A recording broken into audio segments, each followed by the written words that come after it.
नमस्कार विद्यार्थी मित्र मैत्रिणींनो, करंट अफेअर्स बाय मेघाली या आपल्या यूट्यूब चॅनलवरती तुमचं मनपूर्वक स्वागत. इथे आपण डेली करंट अफेअर्सचे इम्पॉर्टंट 12 क्वेश्चन्स पाहतोय, जे तुम्हाला आपल्या येत्या MPSCच्या सर्व एक्झाम्समध्ये, सरळ सेवांमध्ये आणि केंद्रीय परीक्षांमध्ये नक्कीच पाहायला मिळतील. त्यामुळे आपल्या चॅनलवरती जर तुम्ही पहिल्यांदा आले असाल तर चॅनलला लाईक करा, जास्तीत जास्त विद्यार्थ्यांपर्यंत आपल्या चॅनल शेअर करा आणि सबस्क्राईबही करा. सगळ्यात महत्त्वाची गोष्ट, लेक्चर तुम्ही शेवटपर्यंत पहा, यातला एकही प्रश्न स्किप करू नका.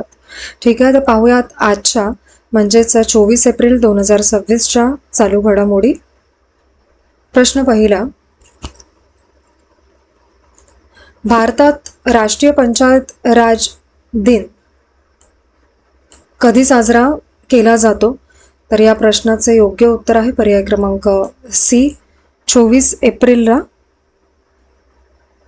महत्त्वाचे पॉइंट्स पहा या प्रश्नाचे. भारतामध्ये दरवर्षी 24 एप्रिलला राष्ट्रीय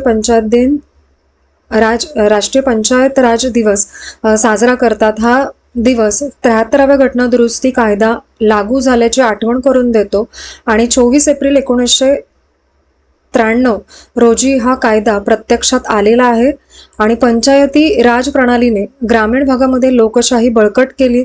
पहिल्यांदा 2010 साली राष्ट्रीय पंचायती राज दिवस साजरा केला गेला होता आणि तेव्हा डॉक्टर मनमोहन सिंग यांनी या दिवसाची घोषणा केली होती. 2026 मध्ये पंचायत राज व्यवस्थेला जवळजवळ 33 वर्ष पूर्ण होती. ठीक आहे, प्रश्न दुसरा,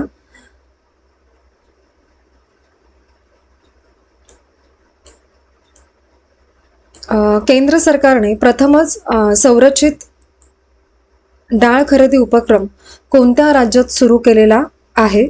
तर याचे योग्य उत्तर आहे पर्याय क्रमांक बी, बिहार या राज्यामध्ये. महत्त्वाचे पॉइंट्स पहा या प्रश्नाचे. केंद्र सरकारने बिहारमध्ये पहिल्यांदाच संरचित डाळ खरेदी उपक्रम सुरू केला आहे आणि हा उपक्रम आत्मनिर्भर डाळ मिशन अंतर्गत राबवला जातोय. असं पण मिशन आहे, हे लक्षात ठेवा. आणि बिहारमध्ये मसूर डाळीची खरेदी पहिल्यांदाच व्यवस्थित पद्धतीने सुरू झालेली आहे आणि NCCFने बिहारमध्ये मसूर डाळ खरेदीला सुरुवात केली आणि PM आशा योजनेतील खरेदीचा विस्तार देखील मोठ्या प्रमाणात करण्यात आलेला आहे. आणि छत्तीसगडमध्ये संयुक्ती पोर्टलमुळे शेतकऱ्यांची नोंदणी पूर्णपणे डिजिटल झालेली आहे, हे लक्षात ठेवा.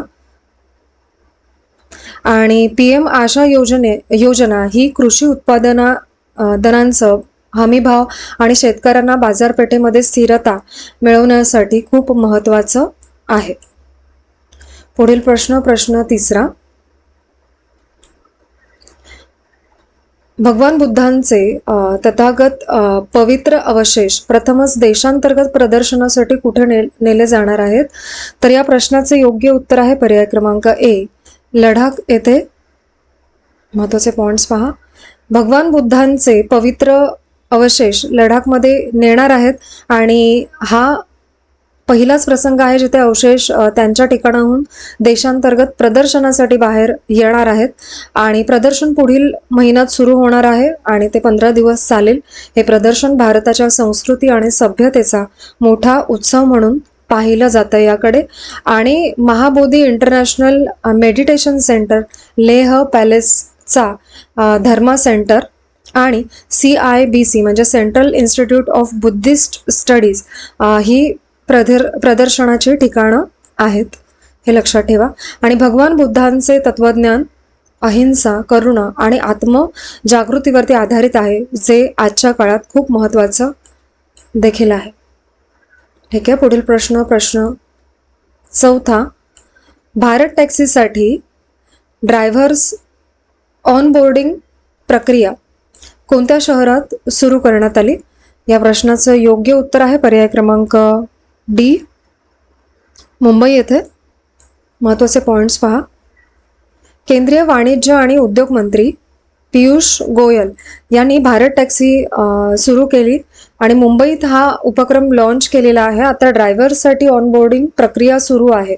भारत टॅक्सी सेवा मेच्या पहिल्या आठवड्यात लोकांसाठी उपलब्ध होणार आहे आणि हे ॲप सहकारी तत्वावरती चालते, म्हणजेच हे लोकांसाठी बनवलेलं आहे, नफा मिळवण्यासाठी नाही. आणि ॲपमध्ये ना कमिशन ना सबस्क्रिप्शन फी, सगळं फ्री आहे. आणि पियुष गोयल यांनी ड्रायव्हर्सना या उपक्रमामध्ये सहभागी व्हा असं देखील आवाहन केलेलं आहे. आणि या उपक्रमाचा मुख्य उद्देश आहे ड्रायव्हर्सचं उत्पन्न वाढावं आणि त्यांना थोडाफार फायदा व्हावा, असा याचा उद्देश आहे. ठीक आहे, पुढील प्रश्न 5वा, आणि तो असा आहे की भारत बांगलादेश सीमेलगत गावांच्या विकासासाठी बैठक कोणत्या राज्यात नुकतीच झालेली आहे? तर याचे योग्य उत्तर आहे पर्याय क्रमांक सी, त्रिपुरा येथे. महत्त्वाचे पॉइंट्स पहा. त्रिपुरामधील खोवाई जिल्हाधिकारी कार्यालयामध्ये भारत बांगलादेश सीमेलगत गावांच्या विकासासाठी बैठक झाली. जिल्हाधिकारी रजत पंथ या बैठकीचे अध्यक्ष होते. ही बैठक गृह मंत्रालयाच्या आदेशानुसार आयोजित केली गेली होती आणि गावांना मजबूत आणि विकसित बनवणं हा यामागचा मुख्य उद्देश आहे. पहिला पॉइंट सर्वाधिक महत्त्वाचा आहे, थोडाफार व्यवस्थित बघून घ्या. आणि या उपक्रमामध्ये सीमावर्ती भागांच्या विकासावरती खास लक्ष केंद्रित केलं गेलेलं आहे. आणि बैठकीत रस्ते, संपर्क, वीज पुरवठा, इंटरनेट सुविधा आणि DTH सेवा विस्तार यावरती मुख्यत्वे चर्चा होणार आहे. आणि वायब्रंट विलेजेस या संकल्पनेशी या कार्यक्रमाचा संबंध पूर्णतः आहे. सीमावर्ती गावांचा विकास राष्ट्रीय सुरक्षेसाठी महत्त्वाचा मानला जातो आणि लवकरच प्रस्तावित योजना राबविली जाईल आणि गावांना विकास अधिक वेगाने होईल. ठीक आहे, पुढील प्रश्न 6वा.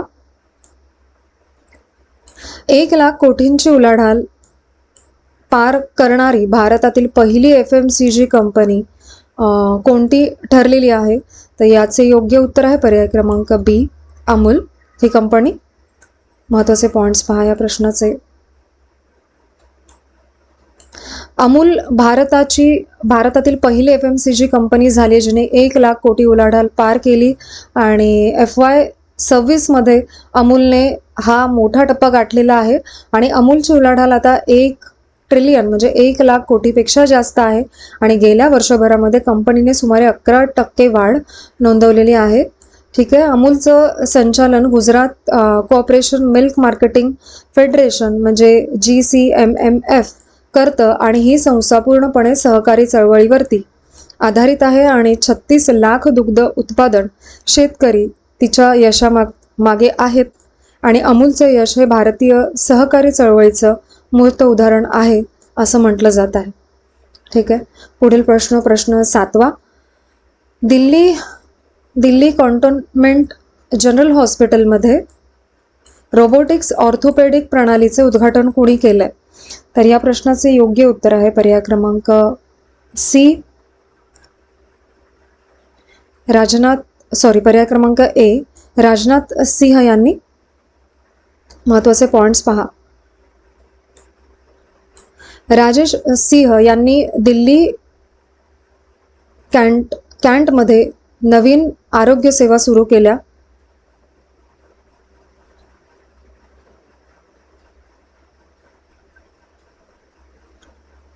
आणि हे उद्घाटन दिल्ली कॅन्टोन्मेंट जनरल हॉस्पिटलमध्ये पार पडले. हॉस्पिटलमध्ये रोबोटिक्स ऑर्थोपेडिक जनरल सिस्टीम सुरू झाली. आणि मातृत्व ऑपरेशन्स थिएटरचेही उद्घाटन करण्यात आलेले आहे. आणि सरकार आरोग्य सुविधा आधुनिक बनवण्यासाठी प्रयत्न करत आहे. आणि रोबोटिक्स प्रणालीमुळे शस्त्रक्रिया अधिक अचूक होते आणि रुग्ण लवकर बरे होतात. CT स्कॅन आणि MRI सुविधा सुरू करण्याची ही योजना आहे. आणि कॅन्सर स्क्रीनिंग युनिट आणि HDU सुरू होणार आहेत. आणि या सगळ्या उपक्रमांमुळे परिसरातील लोकांचं आरोग्य नक्कीच सुधारेल. ठीक आहे,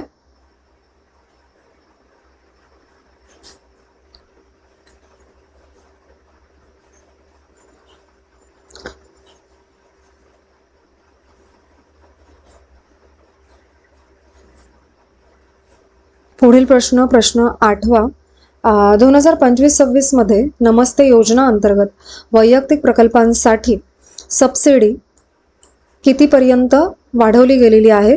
तर या प्रश्नाचे योग्य उत्तर आहे पर्याय क्रमांक सी, 7.5 लाख इतकी. महत्त्वाचे पॉइंट्स पहा.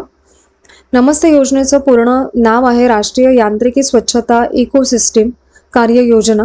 या योजनेचा मुख्य उद्देश आहे स्वच्छता कर्मचाऱ्यांना सन्मान, सुरक्षा आणि सशक्तीकरण देणं. ही योजना 2023-24 मध्ये सुरू झालेली आहे आणि डॉक्टर वीरेंद्र कुमार यांनी या योजनेविषयी माहिती दिली या दरम्यान. आणि मॅन्युअल स्कॅव्हेंजिंग संपवणं हे या योजनेचं मोठं लक्ष आहे आणि 90,942 सीवर आणि सेप्टिक टँक कामगारांची प्रोफाईल्स तयार झालेली आहेत या माध्यमातून. आणि 2025-26 मध्ये वैयक्तिक प्रकल्पासाठी सबसिडी 5 लाखांवरून 7.5 लाख करण्यात आलेली आहे आणि समूह प्रकल्पांसाठी सबसिडी 18.75 लाखांवरून जवळजवळ 25 लाख इथपर्यंत वाढवली गेलेली आहे. ठीक आहे. पुढील प्रश्न 9. बागलकोट विद्यापीठाने मानद डॉक्टरेट देण्यासाठी खालीलपैकी कोणाची निवड केलेली आहे? तर या प्रश्नाचे योग्य उत्तर आहे पर्याय क्रमांक बी, SB नारायणन यांची. महत्त्वाचे पॉइंट्स पहा. कर्नाटकातील बागलकोट विद्यापीठ मानद डायरेक्टरेट प्रदान करणार आहे. SB नाम्बी नारायणन यांना मानद डॉक्टरेट देण्यात येणार आहे आणि हे इस्रोचे माजी शास्त्रज्ञ आहेत आणि ते क्रायोजेनिक रॉकेट तंत्रज्ञानासाठी ओळखले जातात. आणि विद्यापीठाचा पहिलाच दीक्षांत समारंभ आयोजित केला जाणार आहे आणि हा समारंभ जामखंडी येथील दरबार हॉलमध्ये होणार आहे. बालकोट विद्यापीठाची स्थापना 2023 मध्ये झालेली होती आणि विद्यापीठाची पहिली बॅच 2025 मध्ये पदवीधर झाली आणि विद्यापीठाशी जवळजवळ 72 संलग्न महाविद्यालये आहेत सध्या आणि कुलगुरू अनंत देशपांडे कार्यक्रमात सहभागी होणार आहेत. ठीक आहे. पुढील प्रश्न 10. नुकतेच निधन झालेले आणि लातूर पॅटर्न विकसित करण्यामागे योगदान असलेले डॉक्टर गोपाळराव पाटील यांचे निधन कितव्या वर्षी झालेले आहे असा प्रश्न. तर याचे योग्य उत्तर आहे पर्याय क्रमांक सी, त्यांचे 94व्या वर्षी निधन झालंय. महत्त्वाचे पॉइंट्स पहा. डॉक्टर गोपाळराव पाटील यांचे निधन 94व्या वर्षी झालेले आहे. ते मराठवाड्यातील शिक्षण क्षेत्रातील अग्रणी व्यक्ती आहेत. त्यांना लातूर पॅटर्नच्या प्रकारासाठी ओळखले जाते. त्यांचा जन्म 3 ऑक्टोबर 1931 रोजी झालेला होता. ठीक आहे. ही बेसिक माहिती आहे त्यांची. आणि ते व्यवसायाने बालरोग तज्ज्ञ होते. त्यांनी 1965 मध्ये लातूरमध्ये वैद्यकीय व्यवसाय सुरू केला. त्यांच्या सेवेमुळे त्यांना देव माणूस म्हणून ओळखले जाते आणि ते शिवछत्रपती शिक्षण संस्थेचे अध्यक्ष देखील होते. त्यांच्या प्रयत्नातून लातूरमध्ये शिक्षणाची मजबूत पायाभरणी झाली आणि त्यांचे जीवन शिक्षण, सेवा, सामाजिक कार्याचे आदर्श उदाहरण आहे. ठीक आहे. पुढील प्रश्न 11. भारत इजिप्त संयुक्त संरक्षण समितीची 11वी बैठक कुठे झालेली आहे? तर याचे योग्य उत्तर आहे पर्याय क्रमांक बी, काहिरा येथे. महत्त्वाचे पॉइंट्स पहा या प्रश्नाचे. इंडिया आणि इजिप्त यांच्या संरक्षण सहकार्य वाढवण्याचा निर्णय झाला. भारत इजिप्त संयुक्त संरक्षण समितीची 11वी बैठक आयोजित करण्यात आली. ही बैठक काहिरा येथे पार पडलेली आहे आणि दोन्ही देशांनी 2026-27 साठी संरक्षण सहकार्य योजनेला मंजूर केलेली आहे आणि या योजनेमध्ये संरचित लष्करी संवाद वाढवण्यावरती भर देण्यात आला. संयुक्त प्रशिक्षण देवाणघेवाण मजबूत करण्याचा निर्णय घेण्यात आलेला आहे आणि सागरी सुरक्षेत देखील सहकार्य वाढवण्यावरती भर आहे आणि दोन्ही देशांच्या हवाई दलांमध्ये सहकार्य मजबूत आहे. या बैठकीमागील प्रगतीचा आढावा घेण्यात आला आणि भारत इजिप्त संबंध राजनैतिक दृष्ट्या महत्त्वाचे आहेत. पुढील प्रश्न 12वा आणि आजचा आपला शेवटचा प्रश्न. MCA अवॉर्ड 2026 मध्ये जीवन गौरव पुरस्कार कोणाला देण्यात आले? तर या प्रश्नाचे योग्य उत्तर आहे पर्याय क्रमांक डी, चंद्रकांत पाटणकर व शोभा पंडित यांना जीवन गौरव पुरस्कार मिळालेले आहेत. ठीक आहे, महत्त्वाचे पॉईंट्स पहा.